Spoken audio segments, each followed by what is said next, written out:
चिराग, जब आपका मंत्रालय अनाउंस हुआ, हमारे न्यूज रूम में बहुत चर्चा हुई. Everybody wanted to track food processing.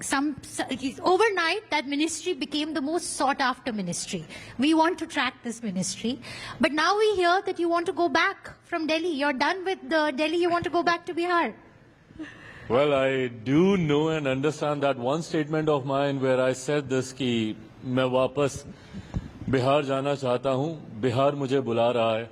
Delhi में मेरा मन नहीं लगता. So I know that statement being interpreted in all the possible manners, right from politically to personally to every way. उसके अलग-अलग interpretations हुए हैं. But my reason of saying it was because मेरा राजनीति में आने का कारण ही बिहार और बिहारी रहे हैं.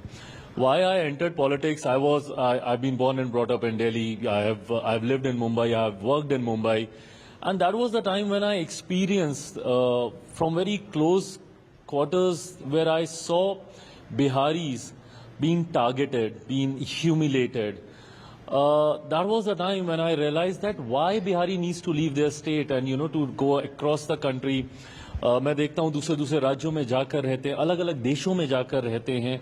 So why can't we retain them in our state? क्या वहां पे ऐसी कमी है या क्या ऐसे व्यवस्था निर्माण की हम लोग को जरूरत है ताकि ये माइग्रेशन रुके, ये पलायन रुके? इस सोच के साथ मैं राजनीति में आया था. And over the years this is my third term as a member of parliament and I have realised that I can't do this sitting in Delhi. अगर मैं बिहारियों के लिए कुछ करना चाहता हूं तो उसके लिए मुझे अपने राज्य जाना पड़ेगा.